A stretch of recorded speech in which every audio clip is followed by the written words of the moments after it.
The chamber was impossibly vast.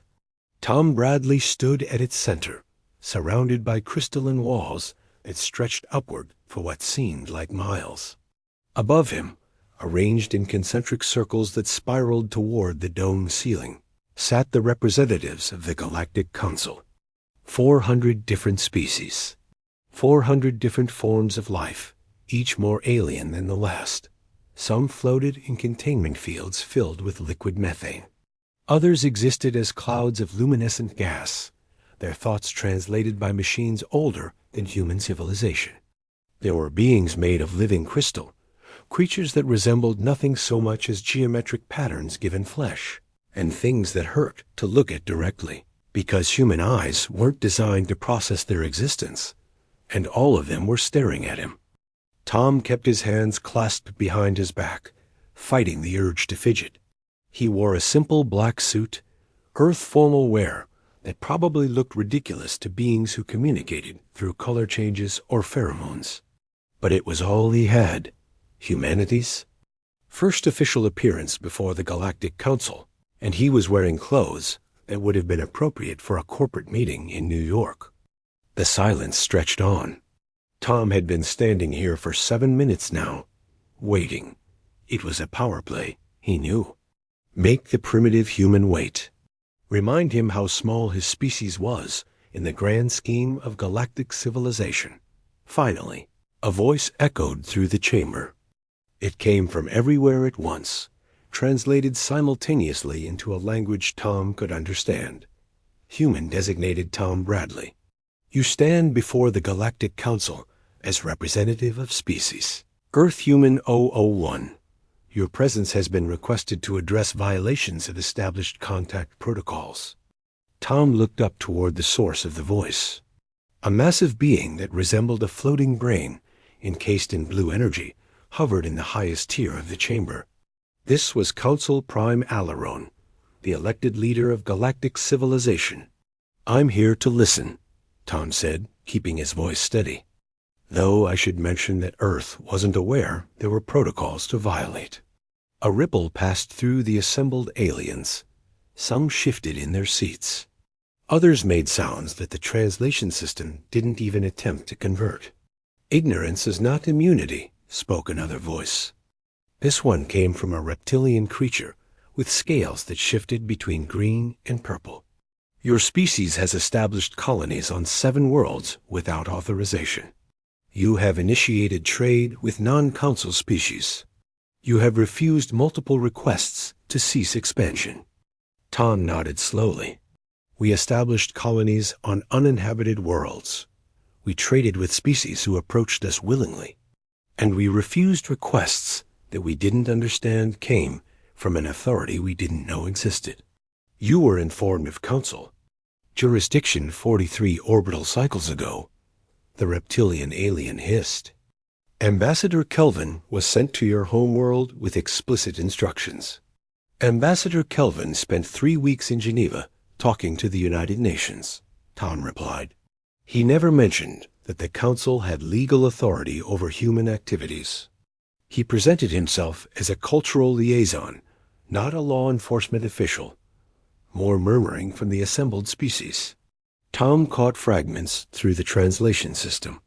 Some seemed surprised. Others angry. Council Prime Alaron's energy field pulsed brighter. Are you suggesting our ambassador failed in his duties? I'm suggesting there might have been a miscommunication, Tom said carefully. Humans are new to galactic society. We don't know all the rules yet. We're learning as fast as we can. Then learn this, said a new voice.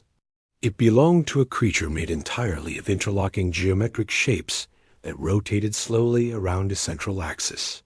The Galactic Council has maintained order for 7,000 standard years. We do so through established law and mutual cooperation. Species who refuse to cooperate face consequences. Tom felt his stomach tighten. What kind of consequences? Expulsion from recognized space, the geometric being stated flatly. Your colonies will be dismantled. Your ships will be escorted back to your home system. And Earth will be quarantined until such time as your species demonstrates the capacity for civilized behavior." The chamber fell silent again.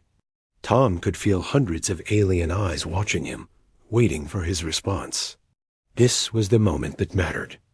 Everything that came before had been prelude. Now came the real test. Tom took a slow breath. Then he did something that probably violated a dozen protocols he didn't know about. He laughed. It wasn't a mocking laugh. It was genuine, almost relieved.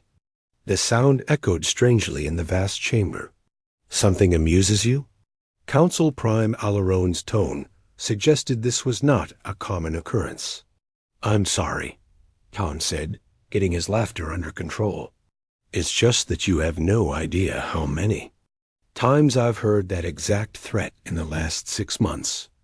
Different species, same message. Stay in your system. Stop expanding. Know your place." He looked up at the assembled council. "Here's the thing, though. Nobody can actually enforce it." The chamber erupted. Aliens made sounds of outrage in 100 different ways. The translation system struggled to keep up with the flood of objections. Council Prime Alarone's energy field turned deep red. "You dare suggest the Galactic Council lacks authority? I'm suggesting you lack the capability to enforce your authority over humanity," Tom said, his voice cutting through the chaos. "You want to dismantle our colonies? Which ones? We have 17 now, by the way, not 7. 10 new settlements established in the last month alone. You want to escort our ships home? We have 4,000 vessels operating in council space right now.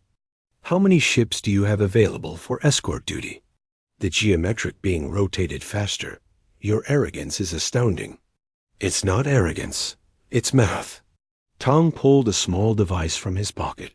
Several aliens tensed, but it was just a data pad. "I've done the analysis. The Council maintains a collective fleet of approximately 30,000 vessels for law enforcement across 200 inhabited systems. Impressive, but those ships are already assigned to existing duties. Trade route protection, border patrols, emergency response. You don't have the spare capacity to blockade Earth without pulling resources from other critical areas." "We could assemble a task force," the reptilian alien said. "You could," Tom agreed. "It would take about 6 months to properly organize and deploy. In that time, humanity would establish another 30 colonies and double our commercial fleet. You'd be playing catch-up forever. Then we will destroy your vessels," another voice declared. This one belonged to something that looked like a cloud of insects moving in perfect synchronization. "Make examples of human lawbreakers until your species learns compliance." Tom met the swarm's gaze without flinching. "You could do that. Start a shooting war with humanity.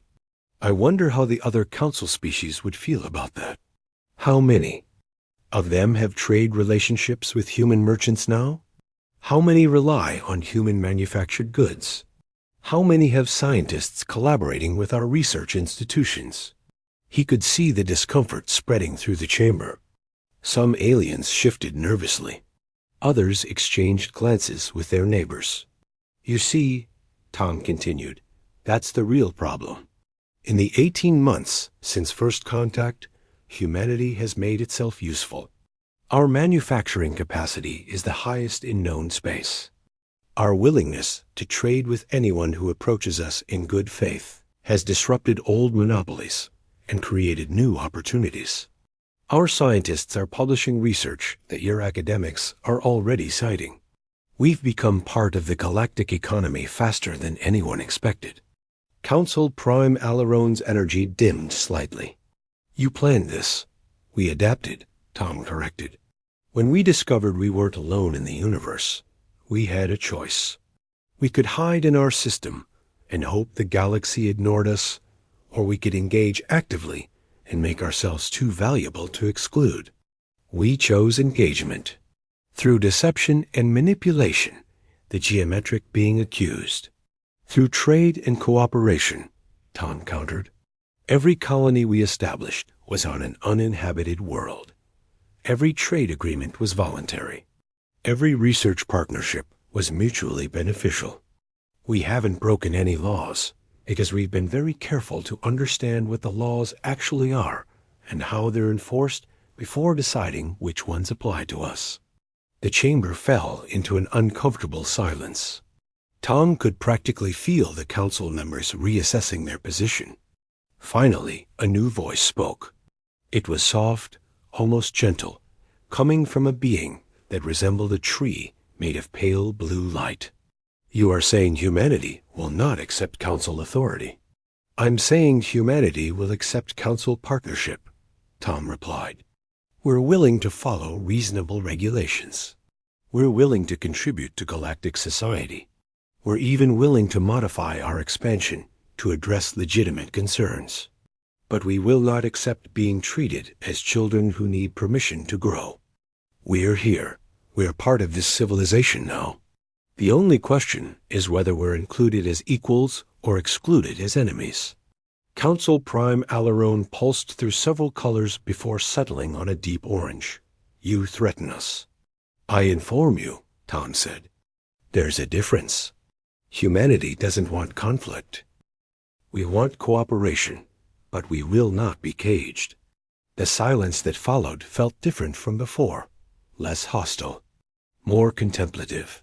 The Tree of Light spoke again. What you propose would require changes to council structure. New species are granted provisional status. Limited participation. Gradual integration. How long does gradual integration typically take? Tom asked. 3 to 5 generations.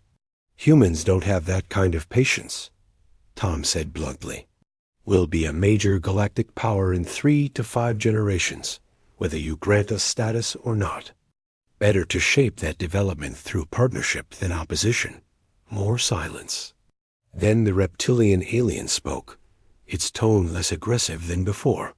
If we were to consider accelerated integration, what would humanity offer in return? Tom smiled. This was the opening he'd been working toward. Full access to human manufacturing techniques, cooperation on scientific research, and something else. Something I don't think the Council has seen in a very long time. What? Council Prime Alarone asked. Innovation driven by necessity rather than curiosity. Humans are good at solving problems because we've always had to be. Our world is hostile.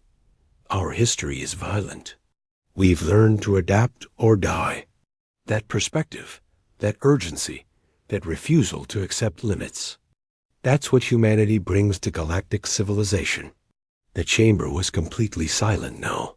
Tom could feel the weight of decision pressing down from above. Then Council Prime Alarone spoke. The Council will deliberate. You will wait. Tom nodded. I'll wait, but not forever. As the aliens began speaking among themselves in languages the translation system couldn't process, Tom stood alone in the center of the vast chamber and allowed himself a small, private smile. Humanity's first appearance before the Galactic Council. And they had no idea what had just hit them. The deliberation room where Tom waited was smaller than the main chamber, but still intimidating. Walls made of some material that seemed to shift between solid and liquid displayed scrolling text in dozens of alien languages. He couldn't read any of it, but he watched the patterns anyway, looking for clues about what was happening. He had been waiting for 3 hours now. The door finally opened. Not with a mechanical sound, but with a shimmer like heat waves on a summer road. A single alien entered. It was the Tree of Blue Light, moving with a grace that seemed almost liquid. I am called Verana, the being said, its voice like wind through leaves. I serve as council mediator. It is my duty to facilitate understanding between species. Tom stood from the simple chair that had been provided. I'm Tom Bradley, but you already know that. I know many things about you, Tom Bradley. I know you were a negotiator for resource disputes on your homeworld. I know you brokered the treaty that ended the water wars in North Africa. I know your species selected you for this assignment because you specialize in impossible situations. Tom managed a slight smile. This definitely qualifies. Piranha's form pulsed gently. A council is troubled. You have presented arguments they cannot easily dismiss. Yet accepting your demands would establish precedent that concerns many species. What precedent? That newcomers should be treated fairly. That newcomers can force accommodation through economic integration rather than cultural compatibility. Piranha moved closer. The blue light it emitted was warm, not cold. You understand the concern? If humanity succeeds through aggressive expansion and economic necessity, other young species may attempt the same strategy. Tom considered this. Would that be such a bad thing? It would destabilize systems that have maintained peace for millennia. Or it would introduce competition that drives innovation, Tom countered. Respectfully, Piranha, the galaxy seems pretty stagnant to me. How many major technological breakthroughs has the Council achieved in the last century? The light flickered. Few, but we have also avoided major conflicts. The stability we provide has value. I'm not arguing against stability. I'm arguing that stability and growth aren't mutually exclusive. Tom paused, choosing his words carefully. What's really bothering the Council? Is it that humanity is expanding too fast, or that we're doing it too successfully? Piranha was silent for a long moment. When it spoke again, there was something different in its tone, almost like respect. You perceive clearly. Yes, the Council is accustomed to controlling the pace of change. New species are integrated slowly, allowing existing powers to maintain their positions. Humanity threatens that order not through force, but through competence. So we're being punished for being good at what we do. You are being resisted because you are unpredictable. The Council values predictability above almost all else. Tom walked to the shifting wall, studying the alien text.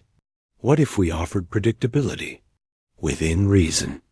What if humanity agreed to certain limitations in exchange for full Council membership? What limitations? That's what we need to negotiate. I can't promise my government will stop all expansion, but maybe we can agree on regulated growth, coordination with Council authorities, advance notification of new colonies, that sort of thing. Piranha's form brightened. You would accept oversight? Limited oversight, as long as it's mutual. If we report our activities to the Council reports on matters affecting humanity. Equal partnership, equal transparency. A Council will not accept human oversight of its operations. Tom turned back to face the alien. Then we're at an impasse. Because humanity won't accept one-sided monitoring either. We've had enough of that in our own history. It never ends well.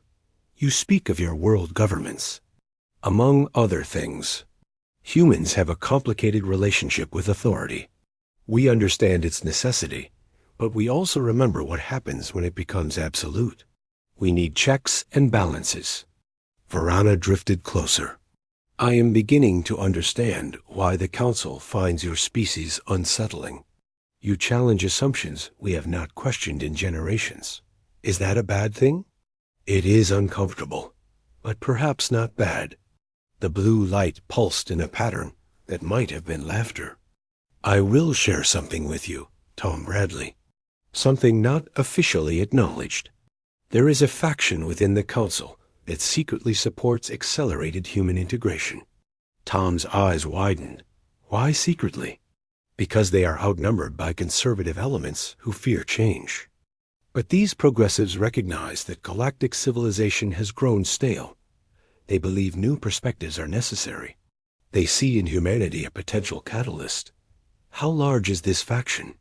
Perhaps 1/3 of Council members. Not enough to change policy through direct voting, but enough to prevent consensus against you. Tom processed this information quickly. So the Council is divided. That's why the deliberation is taking so long. Precisely. Your arguments have forced debate on issues many thought settled. The conservative majority wants to expel humanity as planned. The progressive minority wants to embrace your integration, and a moderate middle group is uncertain, swayed by both arguments. What would it take to convince the moderates? Varana seemed to consider this. Proof that humanity can be trusted. Evidence that your species will honor agreements and respect boundaries, even when unsupervised. How do we prove that? We've only been in space for 2 centuries. We don't have a long track record of galactic behavior. No, but you have a track record of planetary behavior. And it is mixed.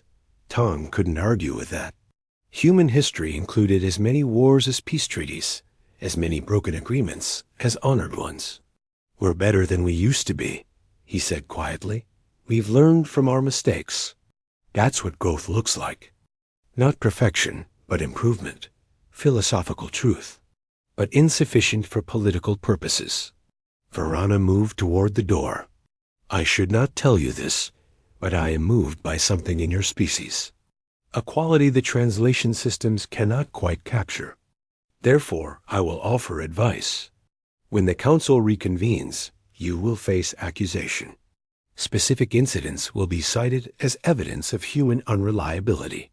You should prepare to address these. What incidents? The Kessler colony dispute. The trade sanctions against the Velen Combine. The unauthorized exploration of the forbidden zones. Tom felt his stomach sink. Those were exactly the 3 situations he had hoped wouldn't come up. Each one had explanations, but none of them were simple. Thank you for the warning, he said. Varana paused at the doorway. Do not thank me yet. Warning of the storm does not stop the rain. You will need more than preparation. You will need a strategy that transforms weakness into strength. Any suggestions? Only one. Stop defending human actions and start explaining human nature. The Council does not understand your species. Help them understand, not as a threat, but as an opportunity. Then Varana was gone, leaving Tom alone with his thoughts and a rapidly forming plan. 2 hours later, the Council reconvened. Tom stood in the center of the vast chamber once more, but this time the atmosphere was different. Hostile. Several species had their defensive fields activated.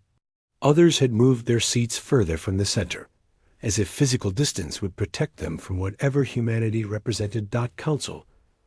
Prime Alarone spoke first. We have deliberated. Before we announce our decision, you will answer questions regarding specific human activities that concern us. I'm ready. Tom said. The reptilian alien from before leaned forward. Kessler Colony. A human settlum. Ent established on a world claimed by the Dren hegemony. Despite their protests, you refused to evacuate. Explain this defiance. Tom took a breath. Here it came. Kessler Colony was established on a world the Dren claimed, but had never settled. Under their own laws, unclaimed territories can be homesteaded by any species willing to develop them. We followed Dren legal procedures exactly, filed the proper claims, waited the required time period, developed the land according to their standards. The Dren did not agree with your interpretation. The Dren changed their interpretation after we successfully terraformed a world they had written off as uninhabitable. They wanted the benefit of our labor without acknowledging our legal claim. We refused, and their own courts eventually ruled in our favor. Murmuring from the assembled species. The reptilian alien looked unsettled. Another voice spoke up. Trade sanctions against the Velen Combine. You deliberately undercut their pricing and drove them from several markets. Economic warfare. We offered better products at lower prices. That's called competition, not warfare. The Velen had maintained a monopoly on rare earth processing for centuries. They charged whatever they wanted because nobody else could do the work. Then humans developed a more efficient extraction process and offered fair prices. Yes, it disrupted their business model. But it also benefited thousands of other species who finally had access to affordable materials. You destroyed their economy. We gave consumers a choice, The Velen economy adapted. They're still operating, just with reasonable profit margins instead of exploitative ones. More murmuring. Some species seemed sympathetic to Ton's argument. Others remained skeptical. Then came the big one, the geometric being rotated forward. The forbidden zones. Areas of space designated as off-limits by council decree. Your exploration vessels have been detected in 3 separate zones. This is direct violation of council law. Tom nodded slowly. This was the one he couldn't talk his way out of. Time for Verana's advice. Stop defending. Start explaining. You're right. We entered the forbidden zones, not by accident, deliberately, because we didn't understand why they were forbidden, and nobody would tell us. The chamber exploded with outrage. Tom raised his voice to be heard over the chaos. Humans have a saying, "Because I said so" is not an answer. It's an avoidance of an answer. Every human child learns to question authority, to demand explanations, to understand the reasons behind rules. When the council told us those zones were forbidden without explaining why, it violated something fundamental to human nature. We had to know. Council Prime Alaron's energy field turned dark red. You admit to willful lawbreaking in the name of curiosity? I admit to exploration in the name of understanding. And you know what we found in those zones? Nothing. Empty space, no dangers, no threats. Just regions you marked as forbidden because they were associated with some ancient civilization that disappeared millennia ago. You turned them into museums. Without visitors, locked away because of superstition. Those zones are sacred, the Tree of Light said quietly. To whom? The architects have been gone for 10,000 years. Nobody even knows what they were. But the council maintains these vast restricted areas as if they might return tomorrow and be offended by our presence. Tom looked up at the assembled species. That's not respect. That's fear. And humans don't understand restricting knowledge out of fear. The silence that followed was absolute. Finally, a voice Tom hadn't heard before spoke. It came from a being. That looked like a mass of tentacles arranged around a central eye. You criticize our reverence for the architects, yet you know nothing of them, nothing of their power, nothing of the warnings they left behind. Then teach us, Tom said simply. Share the knowledge instead of hoarding it. Let humanity understand why these restrictions exist. We're not rebellious for the sake of rebellion. We question because we want to understand. Give us understanding, and we'll respect the boundaries. The tentacled being pulsed thoughtfully. No species has ever made such a request, because no other species has humanity's relationship with authority. We're not naturally obedient, but we are naturally curious. Feed the curiosity, and you'll find us far more cooperative than you expect. Council Prime Alaron dimmed his energy field, contemplating. When he spoke again, his tone had shifted. Less accusatory, more thoughtful. You ask us to change how we govern, to explain rather than dictate, to educate rather than restrict. I ask you to treat humanity as partners instead of subjects. We'll make mistakes. We'll challenge assumptions. We'll probably annoy you regularly, but we'll also contribute in ways you haven't imagined yet, if you give us the chance. The Council Prime was silent for a long moment. Then he spoke words that changed everything. The Council will vote on full membership for humanity. Immediate integration with conditions to be negotiated. Tom felt his heart race. This was it. The vote took 3 minutes dot when the results appeared. Tom read them with disbelief. 207 in favor. 193 opposed. Humanity had won by 14 votes. The celebration on Earth lasted 3 days. Cities across the planet erupted in spontaneous parties. Humanity had been accepted into galactic civilization, not as junior members or probationary participants, but as full partners with voting rights and representation on the Galactic Council. But Tom Bradley wasn't celebrating. He was in a secure facility outside Geneva, attending a meeting that officially didn't exist with people whose names would never appear in any public record. "Congratulations are in order," said Director Sarah Okonkwo, head of Earth's intelligence services. She was a tall woman with gray hair and eyes that missed nothing. "You accomplished what many thought impossible." "We got our foot in the door," Tom replied. "The hard part starts now." Around the conference table sat representatives from every major Earth government and several influential private organizations. These were the people who actually ran things, regardless of what the public-facing politicians claimed. "Explain the conditions," said Wei Zhang, speaking for the Asian Coalition. "The Council granted membership with conditions to be negotiated." "What does that mean in practice?" Tom pulled up a holographic display. "It means we have 6 months to work out the details. Growth limitations, trade regulations, technology sharing protocols, dispute resolution procedures. Everything we do as a species from now on will be subject to Council oversight." "Unacceptable," declared Ambassador Dmitry Volkov. "We did not fight for membership, only to be micromanaged by aliens." "We fought for a voice," Tom corrected. "The oversight goes both ways. We monitor them as they monitor us." That was the compromise. "What about the progressive faction Verona mentioned?" asked Dr. Patricia Cole, representing the scientific community. "Can we leverage their support?" "Already working on it. I've established back-channel communications with 12 council members who want to see humanity succeed. They're willing to help navigate the political landscape, as long as we're discreet." Director Okonkwo leaned forward. "And the conservatives? The ones who voted against us?" "They're planning resistance.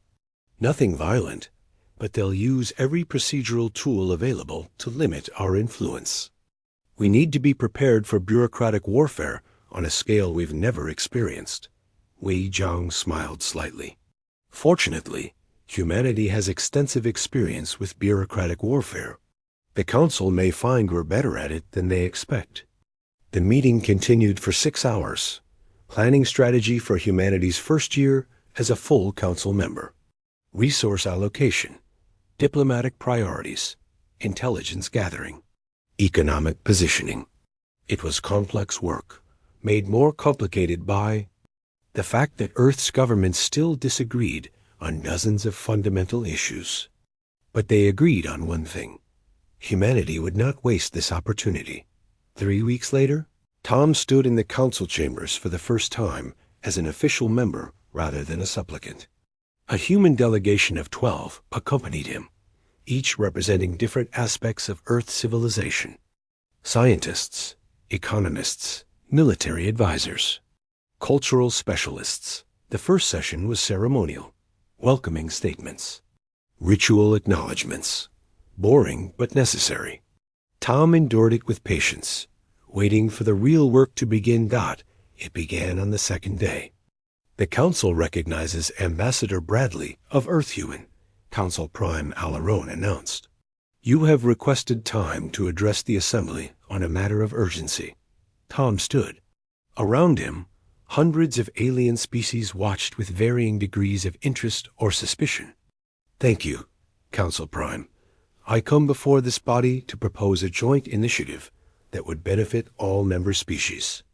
"Proceed," Alaron said. Tom activated a holographic display that materialized above the central platform. It showed star maps, resource projections, and economic models. As many of you know, the frontier regions have remained largely unexplored and undeveloped for centuries. The official reason is insufficient resources to support expansion efforts. I propose that humanity, in partnership with interested council members, undertake a coordinated development program. The reptilian alien who had questioned Tom before spoke up. "The frontier regions are restricted for good reason. They contain unstable systems and potential hazards. They also contain resources that could support billions of additional lives across D. Dozens of species? Tom countered. Human analysis suggests at least 40 habitable worlds in those regions. Worlds that could be colonized with current technology. Analysis is not certainty, the reptilian insisted, which is why I propose joint survey missions. Human ships alongside council vessels. Shared risk, shared reward. Any worlds deemed suitable for development would be distributed fairly among all participating species. This caused a stir. Several species began talking among themselves. Tom waited, letting the idea sink in. Varana spoke from its position in the upper tiers. This proposal has merit, but it requires significant resources. What would humanity contribute?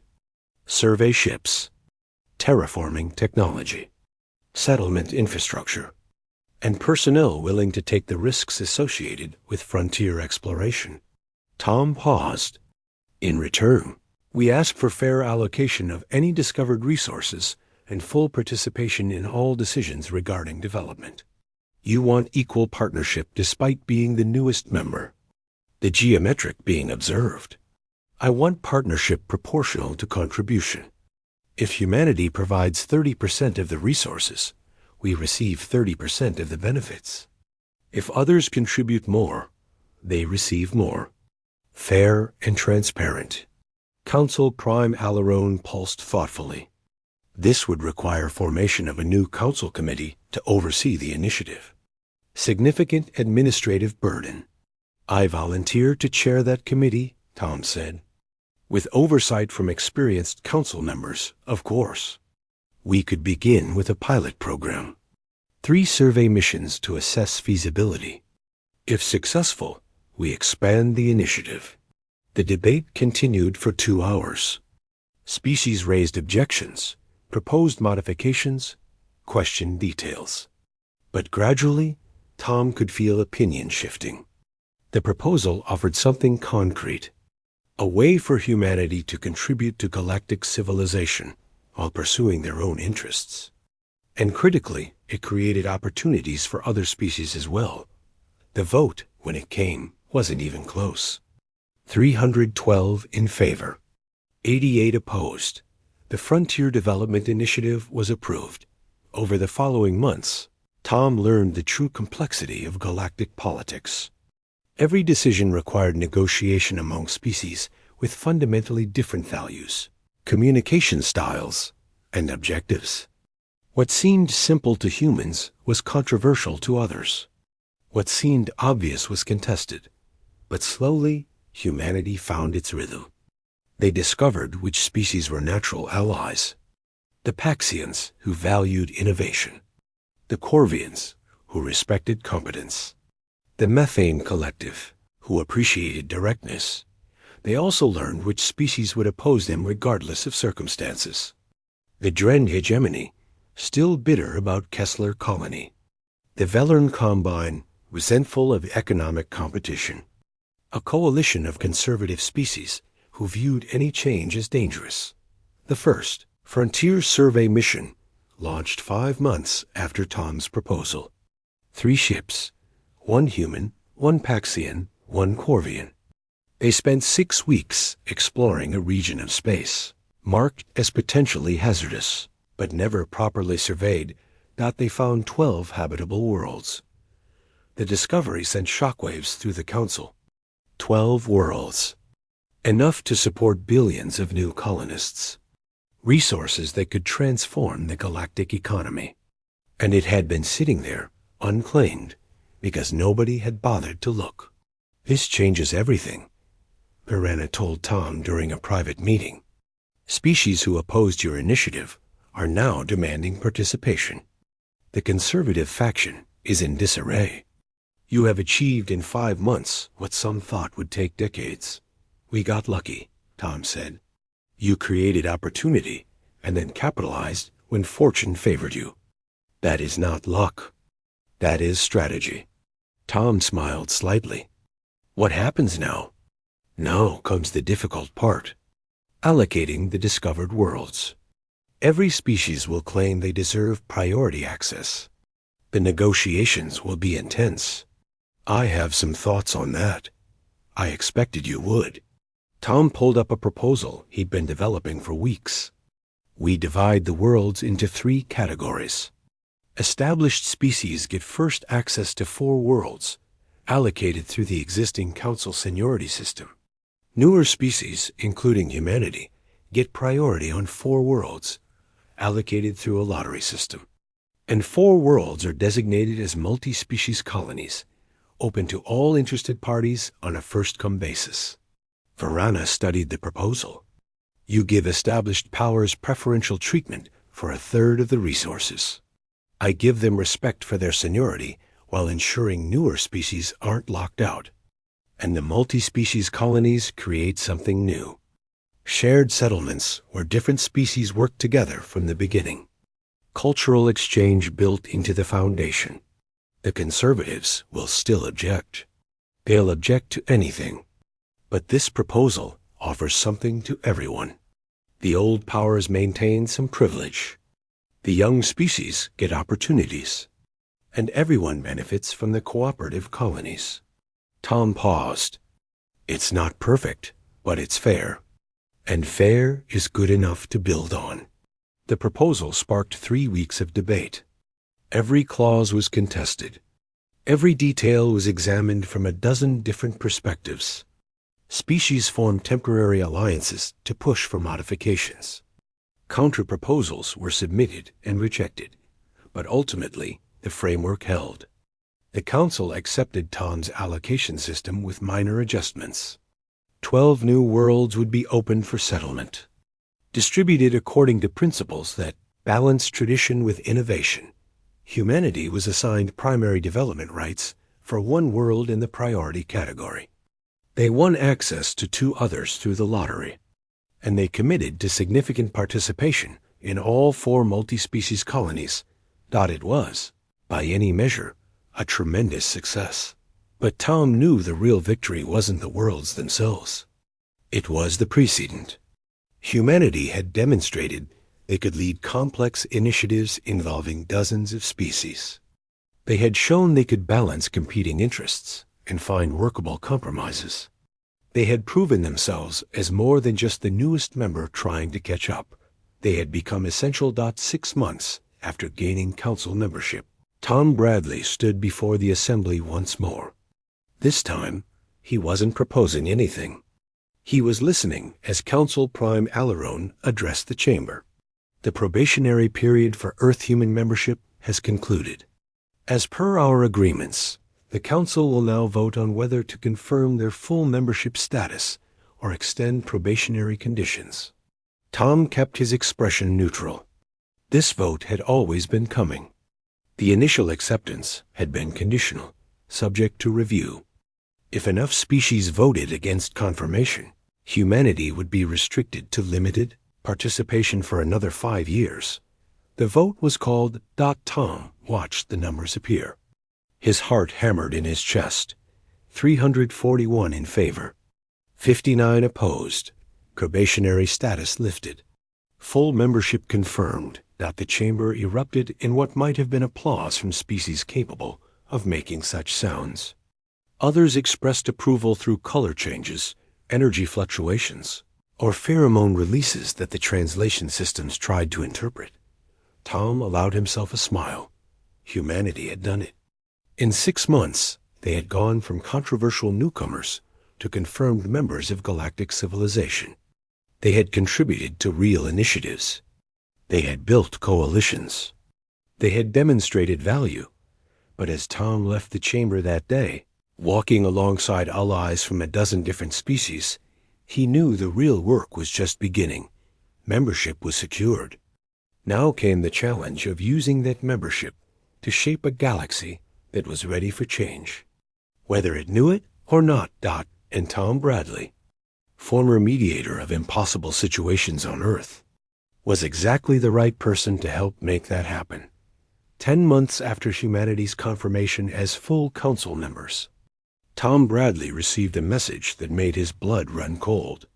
It came through secure channels from Director Okonjo on Earth, marked with the highest classification level. We have detected anomalies in the forbidden zones, signatures matching descriptions of architect technology. Recommend immediate investigation.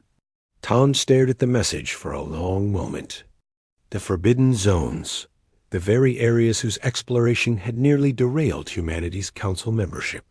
The regions he had promised to respect in exchange for galactic cooperation. But this was different.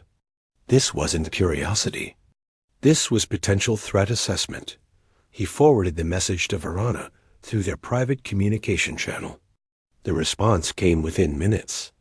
Meet me in the meditation gardens, alone. Tell no one. 2 hours later, Tom stood among crystalline plants that generated their own light, waiting. The meditation gardens were one of the few places on the council station where privacy was genuinely respected. No recording devices. No surveillance. Just neutral ground where species could think without political pressure. Verana materialized from between the crystal formations. Its blue light dim with concern. Your people have detected something in the zones, the alien said without preamble. Tell me everything. Tom pulled up the data on a portable display. Energy signatures, spatial distortions, quantum fluctuations that matched nothing in current technology databases, but bore striking similarities to fragmentary records about the architects. 3 separate locations, all showing increased activity over the past month. Wow. Tever's there. It's waking up. Verana's light flickered in a pattern Tom had learned meant deep worry. This is what the council has feared for 10,000 years. The return of the architects, or their automated systems activating for unknown reasons. The distinction may not matter. If the architects left behind active technology, and it is now engaging, the consequences could be catastrophic. Verana moved closer. I must tell you something. Something the council has kept secret, even from most members. I'm listening. The forbidden zones were not designated merely out of respect or superstition. They were marked by the architects themselves before they disappeared. They left instructions. Warning. Any species that achieved certain technological thresholds would trigger defensive responses from systems they left behind. Tom felt his stomach drop. What thresholds? The records are incomplete, but they mention quantum field manipulation, space-time alteration, technologies that allow direct interaction with the fundamental fabric of reality. Technologies humanity has been researching, Tom said quietly, along with several other species. But humans have made the most rapid progress. Your scientists published 3 papers in the last year alone that detailed principles dangerously close to the prohibited knowledge. Tom ran a hand through his hair. You're saying we might have triggered this. Our research activated dormant architect defenses. It is possible, but not certain. Other factors may be involved. The point is that we are facing a potential crisis that could threaten all galactic civilization, and we must determine the nature of the threat before it fully manifests. The Council needs to know. If we tell the Council, they will panic. Conservative factions will demand humanity be expelled immediately as the likely cause. Progressive allies will be unable to defend you against evidence that your research triggered ancient defenses. Your membership will be revoked before we even understand what is happening. Tom processed this rapidly. What are you suggesting? That we investigate quietly. You and I, with a small team of trusted individuals from various species. We enter the zones, determine what is activating, and find a way to address it before it becomes an existential threat. And if the Council discovers we're conducting unauthorized operations in restricted space, then we both face severe consequences. I risk my position as mediator. You risk humanity's membership and possibly your personal freedom. Verana's light pulsed. But if we do nothing and the architect systems activate fully, none of that will matter. We need to act. Tom thought about his options. Report this to his superiors and watch political forces tear apart everything humanity had built. Stay silent and hope the problem resolved itself, which seemed unlikely. Or trust this alien who had become an unexpected ally and take direct action. What do we need? He asked. A ship with advanced scanning capabilities and defensive systems. A crew of no more than 6 individuals, each with expertise relevant to architect technology. And complete discretion. I can provide the ship. Humanity has several survey vessels designed for dangerous environments. We can modify one for this mission. I can provide the experts. 3 council scientists who have spent their lives studying architect artifacts. They are sworn to secrecy and loyal to galactic stability above political concerns. When do we leave? As soon as possible. The signatures are intensifying. We may have days rather than weeks. Tom nodded. I'll need to brief my team on Earth. Not everything. Just enough to get authorization for the ship and resources. Tell them you are pursuing a research opportunity related to the Frontier Initiative. It is close enough to truth to be believable.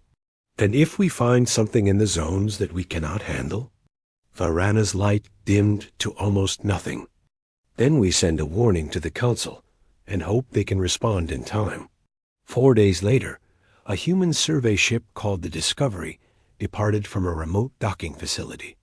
Its official manifest listed a crew of 6 on a mission to analyze unusual stellar phenomena in the outer regions. No mention of the forbidden zones. No indication of the true purpose. On board, Tom worked alongside Varana and 4 other beings. Dr. Kessler, a human physicist specializing in quantum mechanics.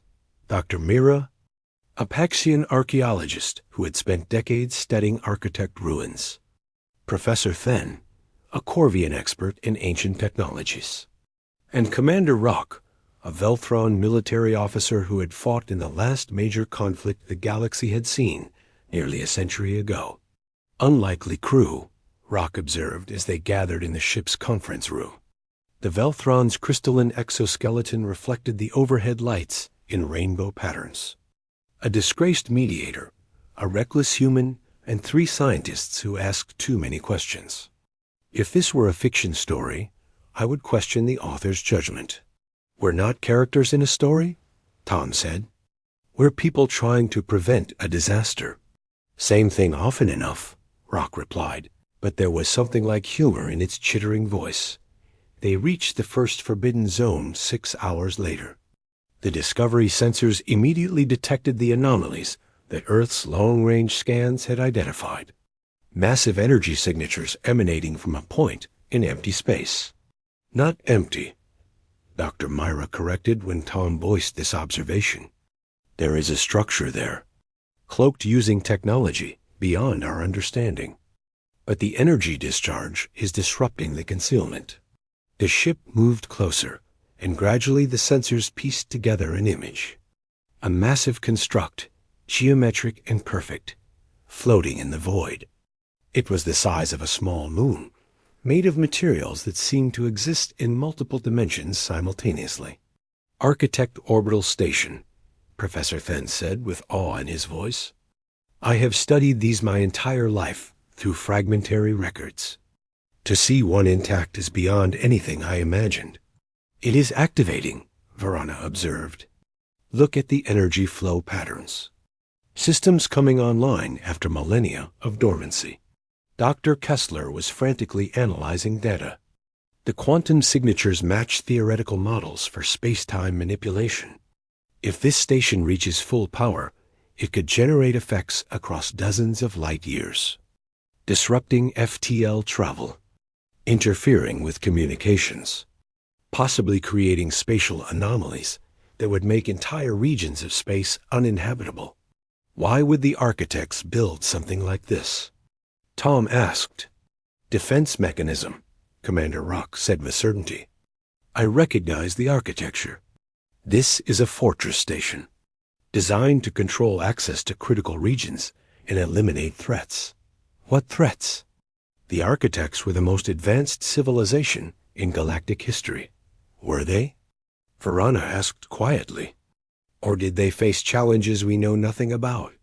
Perhaps they built these stations to defend against something that concerned even them. The station's energy output spiked. New systems came online with discharges visible even to human eyes. Crackling webs of energy that stretched across thousands of kilometers. We need to get closer, Dr. Myra insisted. I may be able to interface with the control systems. Architect technology used quantum entanglement protocols that my research has partially decoded. Getting closer to an activating weapons platform sounds like suicide. Tom said. Everything about this mission sounds like suicide, Rock pointed out. Might as well be efficient about it. Tom made the decision. Take us in, but slowly. Be ready to retreat at maximum speed if the station shows hostile intent. The Discovery crept forward. 10 kilometers. 5. 2. Close enough now that the ship's sensors could map individual components of the massive structure. Dr. Myra worked at a console, her crystalline fingers moving in patterns too complex for human eyes to follow. I am detecting communication protocols. The station is broadcasting. Not to us. To other stations in other zones. They are coordinating, Professor Fenn said. This is not an isolated activation. All 7 forbidden zones are likely experiencing similar phenomena. 7 stations. All activating simultaneously. All designed for defense or control. Tom felt pieces clicking together in his mind. They are forming a network. A galaxy-wide system. For what purpose? Dr. Kessler asked that the answer came not from any of them, but from the station itself. A transmission in a language so old that the ship's computers struggled to translate. When they finally parsed the meaning, the words appeared on every display. Threshold violation. Detected. Prohibited knowledge accessed. Cultural. Sterilization protocol initiated. All advanced civilizations will be reduced to baseline. Development. This is mercy. This is necessary. The cycle continues. The conference room fell. Silent. Cultural sterilization, Piranha whispered. The old legends. The architects did not disappear. They enacted this protocol on themselves and every other civilization that existed 10,000 years ago. Reset everything. Started the cycle over. And now it is happening again, Rock said. Because we reached prohibited knowledge levels. Tom stood abruptly. We have to warn the Council. Whatever political consequences result, they need to know. Warning them will not be enough, Professor Fenn said grimly. If these stations reach full activation, they will execute their protocol regardless of Council response. We have perhaps days to find a solution. What solution? How do you stop technology that eliminated every advanced civilization in the galaxy? Dr. Kessler looked up from her console, her eyes bright with desperate eye. Spiration. You don't stop it. You hack it. These are automated systems following programming established 10,000 years ago. Programming has vulnerabilities. Every system has weaknesses. You want to hack architect technology, Tom said slowly. I want to try. We have quantum computing capabilities they could not have anticipated. Processing architectures that might find exploits in their code. She paused. It is a very small chance. But it is a chance. Tom looked at the massive station on the view screen, energy crackling across its surface. Then he looked at his crew. An unlikely group of experts from different species, brought together by crisis. Varana, send the warning to the Council. Tell them everything. They need time to prepare, even if we succeed here. And if we fail, then at least they will know what happened. And maybe the next cycle will do better.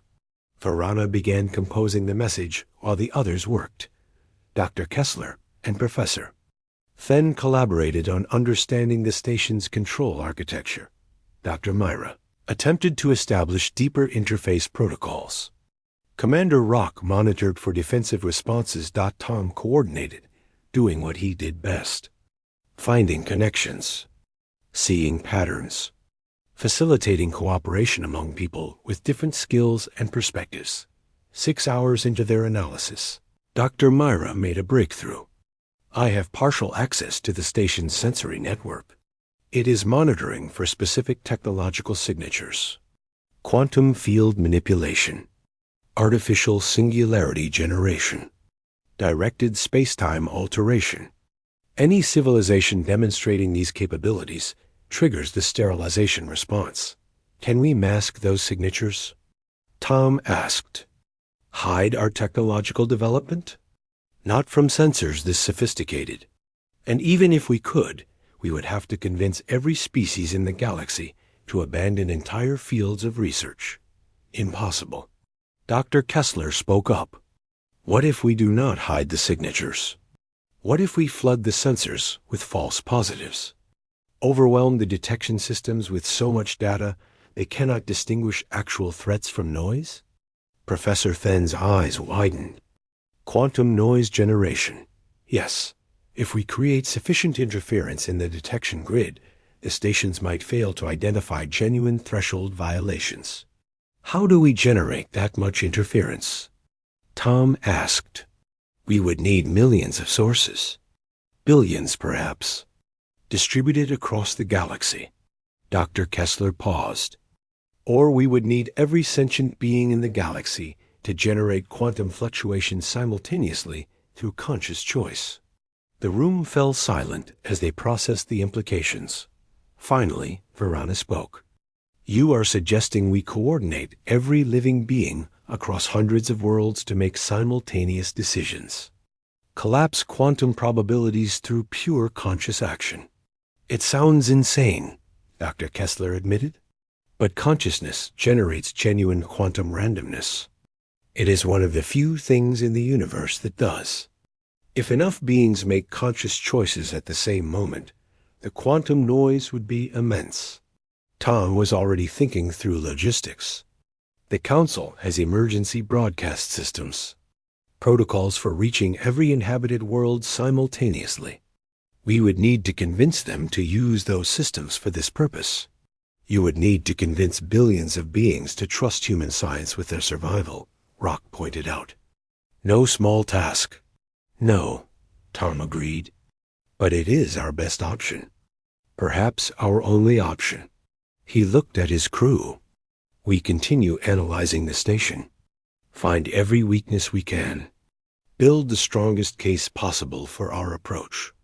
And then we bring this to the Council and hope we can convince them before the stations reach full activation. They worked through the night, ship's time, gathering data, building models, preparing arguments. And all the while, the Architect Station continued powering up, one system at a time, moving toward the moment when it would execute programming 10,000 years old and reset Galactic civilization to baseline development.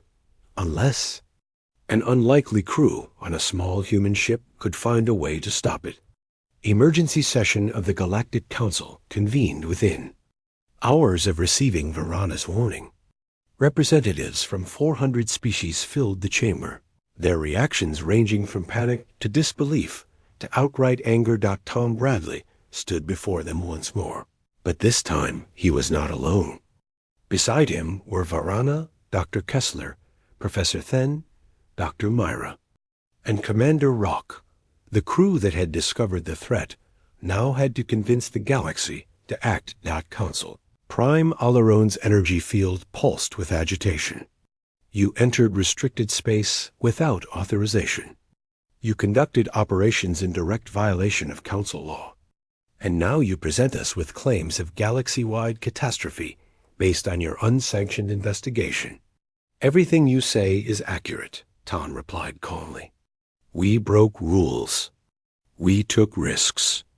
But we did so because waiting for official approval would have meant arriving too late to gather critical information.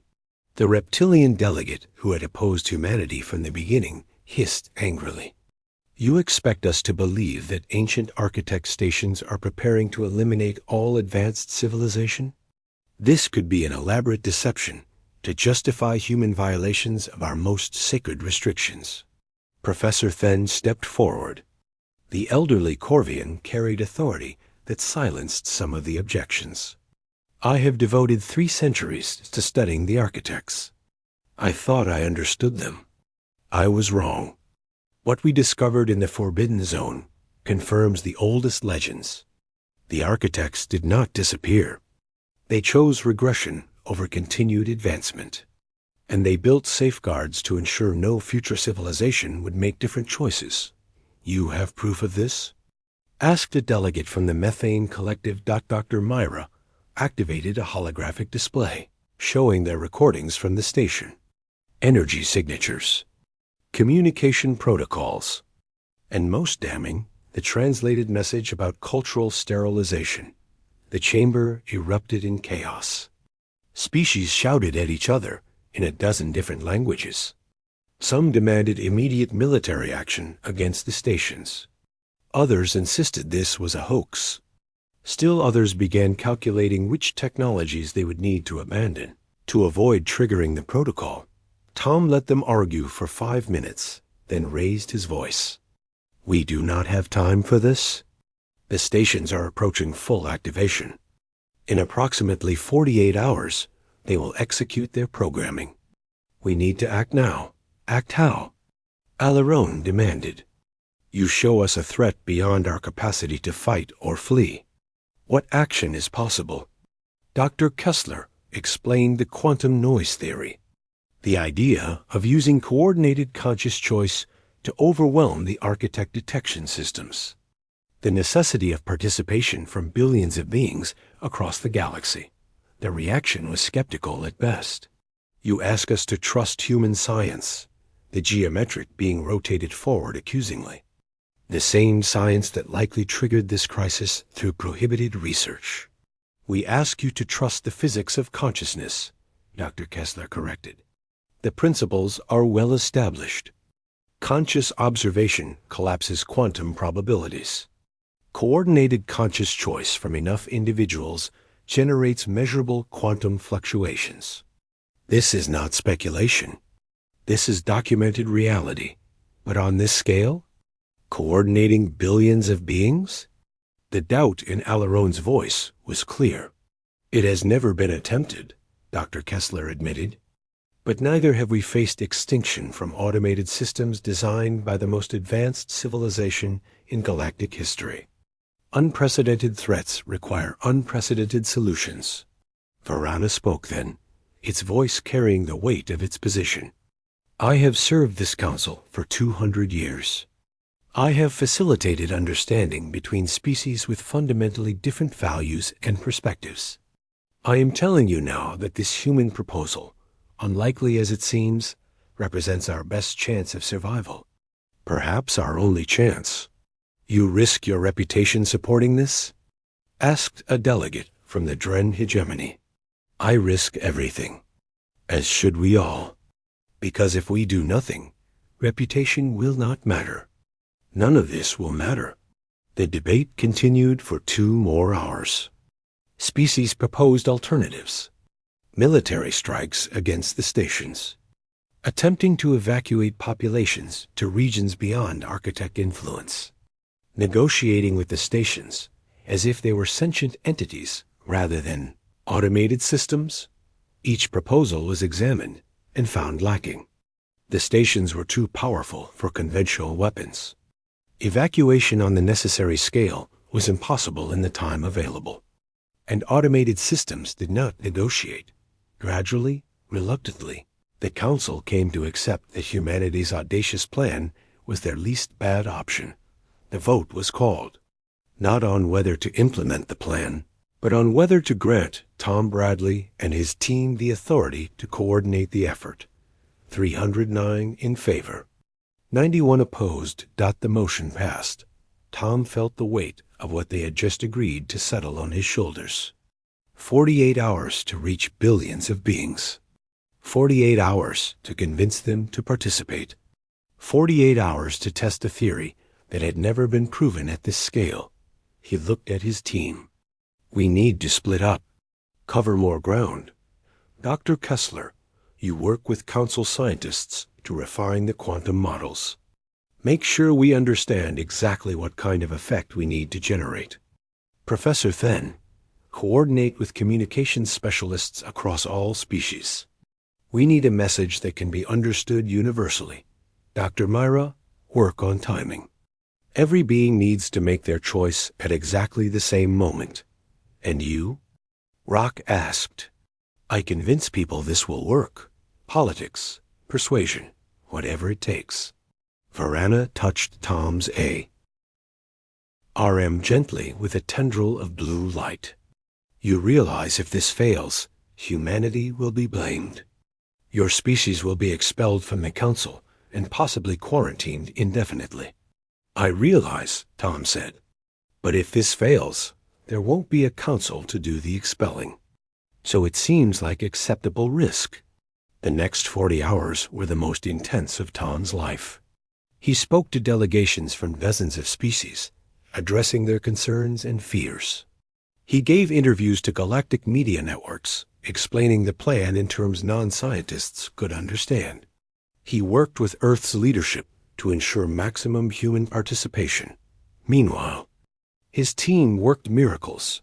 Dr. Kessler refined the quantum calculations, determining that they needed simultaneous conscious choice from at least 83% of the galactic population to generate sufficient interference.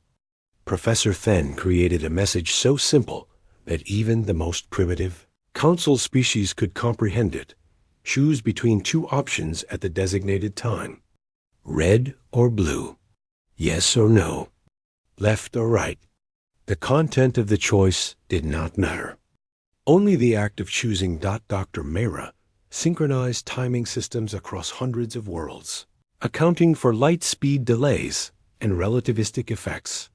When the moment came, every being would receive the signal to choose at precisely the same instant, accounting for their local reference frames. Commander Rock, meanwhile, coordinated a backup plan nobody talked about. If the quantum noise approach failed, there would be one chance for a coordinated military strike against all 7 stations simultaneously. It would almost certainly fail, but it was better than doing nothing. With 6 hours remaining, a message went out. Every inhabited world, every space station, every ship, billions of beings received the same simple instruction. In 6 hours, make a choice. Any choice. Choose consciously, deliberately, and simultaneously with everyone else in the galaxy. Tom spent those final hours in the council chamber, watching progress reports. Participation rates climbing. 91%, 94%, 97%. Species who had opposed humanity most vigorously were now encouraging their populations to participate. Because survival transcended politics. With 30 minutes remaining, Dr. Kessler ran final calculations. If participation holds at current levels, we should generate sufficient quantum noise to overwhelm the architect detection systems. The stations will be unable to distinguish genuine threshold violations from background interference. Should, Tom noted. Not will. Science is rarely absolute. But I am as confident as I can be. Tom nodded. He activated a communication channel to Earth, where it was late afternoon in Geneva. Director Okonkwo appeared on the screen. Whatever happens, Tom said, I want you to know that serving as humanity's voice in the council has been the greatest honor of my life. Okonkwo smiled slightly. Then I hope you get to continue doing it for many years to come. Good luck, Tom. The channel closed. Tom looked around the council chamber. It was filled with representatives from species who had been strangers a year ago. Some had become allies. Some remained opponents. But in this moment, they were all united in hope. The countdown reached 0. Across the galaxy, 17 billion sentient beings made conscious choices. Some chose red. Some chose blue. Some chose options unique to their species and cultures. But they all chose, at the exact same moment, collapsing quantum probabilities in ways that created a cascade of randomness in the forbidden zones. The 7 architect stations registered the overwhelming flood of quantum noise. Their detection systems, designed to identify specific technological signatures, were suddenly blind, unable to distinguish genuine threats from the chaos of conscious choice across an entire civilization. Error messages propagated through 10,000-year-old code. Safety protocols engaged. The stations hesitated, their programming encountering a situation that had never been anticipated. And in that hesitation, Dr. Kessler enacted the second part of their plan. She transmitted a carefully crafted signal to all 7 stations. A message in architect protocols that Dr. Mira had painstakingly decoded. The message was simple. Threshold violations are natural evolutionary process. Suppression creates stagnation. Growth requires risk. Trust your children to make better choices than you did. Nobody knew if the automated systems would understand. Nobody knew if they even could understand, being mere programs following ancient instructions. But something changed. The energy signatures from the stations began to diminish. Systems powered down. The activation sequence reversed. Tom held his breath, watching the displays, waiting for confirmation that they had actually succeeded. It came from Commander Rock, monitoring the military sensors. All 7 stations are going dormant. Energy output dropping to minimal levels. They are deactivating. The council chamber erupted in celebration. Species expressed joy in hundreds of different ways. The collective relief was palpable. Tom sagged against the nearest console, exhaustion overwhelming him. Varana appeared beside him, its blue light pulsing with what might have been laughter. "We did it," the alien said. "We actually did it. We got lucky," Tom replied. "You created the circumstances that allowed luck to favor us. That is strategy, not fortune." Over the following days, analysis of the stations revealed what had happened. The quantum noise had indeed overwhelmed their detection systems. But the message Dr. Kessler sent had done something unexpected. It had triggered review protocols buried deep in the architect code. Safeguards that allowed the automated systems to reconsider their programming when presented with sufficient evidence that circumstances had changed. The architects, it seemed, had anticipated that someday their children might grow wise enough to question the restrictions they had imposed. They had left a way to override the cultural sterilization protocol, but it required something the architects had believed no civilization would achieve: galaxy-wide cooperation on a scale that transcended all divisions. Humanity, by forcing that cooperation through crisis, had proven the galaxy ready for freedom from ancient constraints. 3 weeks later, Tom stood before the council once more. This time, there were no accusations, no debates about violations. Instead, there was a proposal. Council Prime Alarone spoke. "Ambassador Bradley, your species has served the galaxy in ways we could not have anticipated.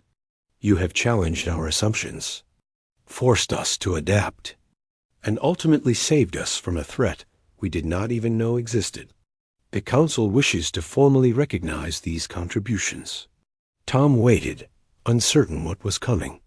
"We propose the establishment of a new Council position, Director of Innovation and Integration, responsible for encouraging beneficial change while maintaining stability, for helping new species find their place in galactic civilization, for challenging stagnation wherever it appears." Alarone paused. "We would like you to serve in this position, if you are willing." Tom looked at Varana, who was glowing with what was definitely approval. He looked at his team, who nodded encouragingly.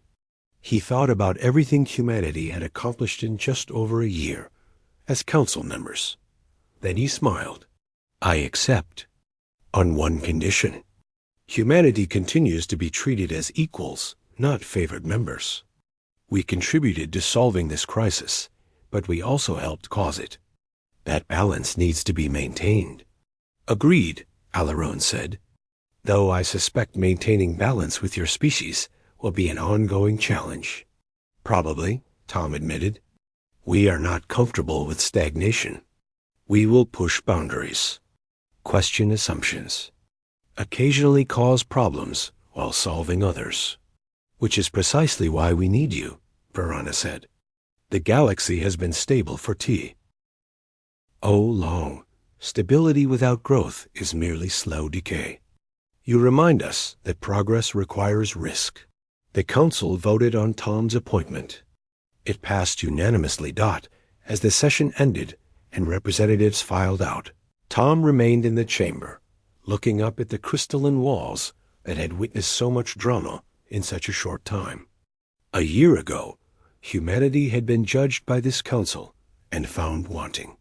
They had been threatened with expulsion, with quarantine, with irrelevance. Now, a human held one of the most influential positions in galactic government, and the 7 architect stations, dormant once more in their forbidden zones, stood as monuments to what cooperation could achieve. Ancient technology designed to prevent progress had instead become proof that the galaxy had finally grown beyond the need for such restrictions. The council had not wanted humanity. They had feared what human innovation and adaptability might mean for their comfortable, stable civilization, but they had needed humanity, needed the perspective of a species young enough to question ancient assumptions, needed the desperation of beings who treated every challenge as potentially existential, needed the creativity that came from never accepting that things had to remain as they were. And now, whether they had planned it or not, humanity was essential to the galaxy's future, not as conquerors, not as saviors, but as partners who would never let civilization grow too comfortable with the way things were. Tom Bradley walked out of the council chamber that day, knowing that humanity's real work was just beginning. They had earned their place at the galactic table. Now came the challenge of using that position wisely, but he was confident they would rise to it, because that was what humans did. They adapted. They innovated. They found ways to turn obstacles into opportunities. And the galaxy, for better or worse, would never be quite the same again. Retry Claude can make mistakes. Please double-check responses.